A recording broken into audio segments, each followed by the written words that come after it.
What's happening, people? Welcome back to the channel. Here is your match review and player ratings. That 1-1 draw between West Ham and Tottenham. If you're new to the channel, please do like and subscribe. Reminders available on all major podcast platforms.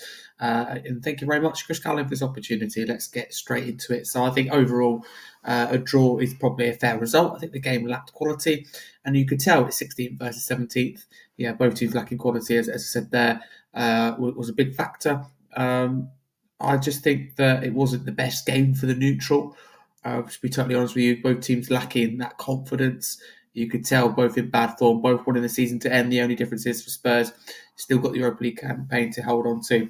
But West Ham, really poor side. I mean, can't help but imagine, where they'd be without Jarrod Bowen.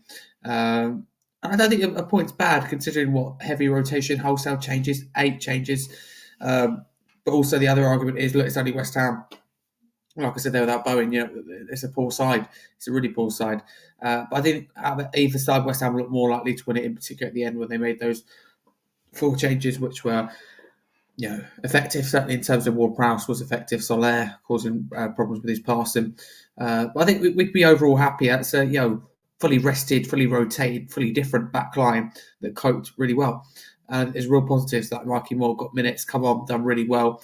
And I just think generally a draw isn't a bad result. You go back a few weeks and we probably lose that game. So to make 8 changes, to draw away from home, it doesn't matter. It was all about Thursday.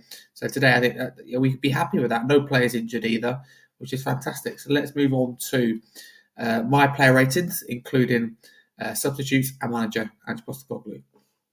Starting with Vicario, I've given him a 5. It was a fault for me. The West Ham goal, yes, we're open up too easy. Yes, there's too much space, but he should be being beat from there. And again, another mistake from him. I think serious conversations need to be had in the summer about him and Kinski. Who's the number one? Do we need another goalkeeper? Because I love Vicario, I love his leadership, great shot stopper. Too many mistakes in there for me. Too much finger pointing. Spence, I give a 4. I think the first half was weird from him. Also, lack commitment. I mean, it might just be me, and maybe I'm being harsh and viewed it wrong, but I don't know, lack of intent maybe there in that first half. Improved as the game went on. Davis, I give a 5. Gave silly fouls away, and I love him, but looked a little bit past his best, like his career's petering out in this game. Danso, I'll give a 7. I thought it was a really good performance, coped really well with the physicality of Folkrog. And I think that generally, really impressive. Danso, since he's come to the club, friend of the deep end, and I think he's really aggressive, really physical centre back. Very good. Archie Garrett, right back, done well, really did. I'll give him a 6 out of 10. Done very well, got 4 more in that second half. Big problem for us this season has been, goals conceded from the back post. Even Archie Gray struggled with that at times, along with Porro, along with Spence, but he coped well with that today. I thought done well. The whole back line, all things considered, done well. Did play, West Ham on side for that goal. That was, I think, Ben Davis at fault. So, but there's no surprise considering the team haven't played together. 8 changes.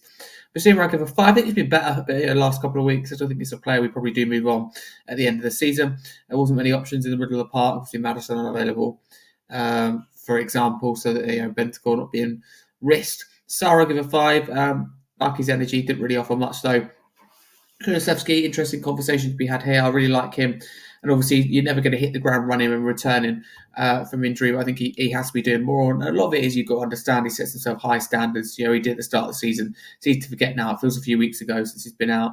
Prior to getting injured, he weren't fantastic. But generally this season, he's had a good season. One of our shining lights. Stepped it up. At one point, we were like, he's been our best player.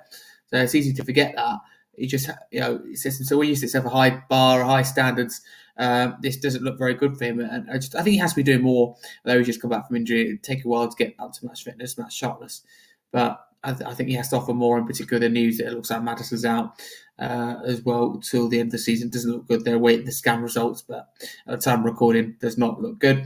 Richarlison worked hard, but Max Kilman had the better of him. Obviously, Kilman making a mistake for our first goal. I mean, a typical modern day kind of mistake, isn't it? Looking to bring the ball down, play football, and instead of clearing your lines, makes a mistake. So that's what happens.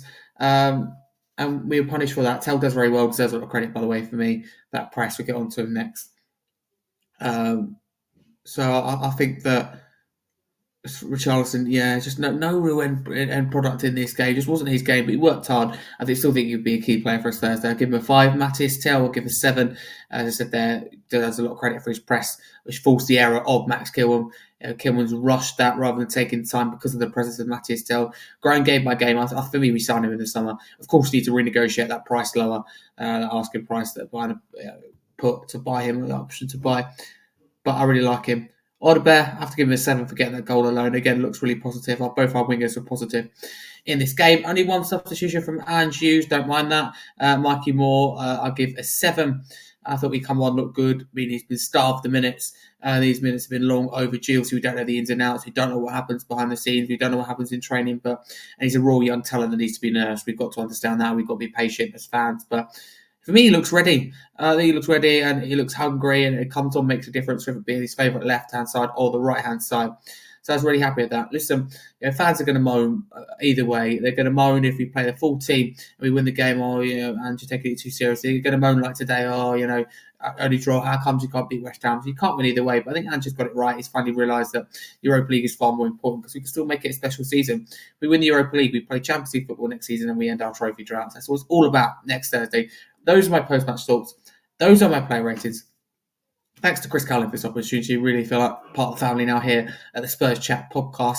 If you're new, please do like and subscribe. If you listen on the podcast platform, please do drop us a follow and a 5-star review. You can follow me at Harry Scarfe 22 across all socials. I'm a football content creator and YouTuber. I'm also on YouTube, Harry Scarfe, where I have a couple of podcasts, a Spurs podcast and a Premier League podcast. Really appreciate this, guys. Hope you enjoyed today's video. Get involved. Always interested to hear from you. And a massive come on you Spurs.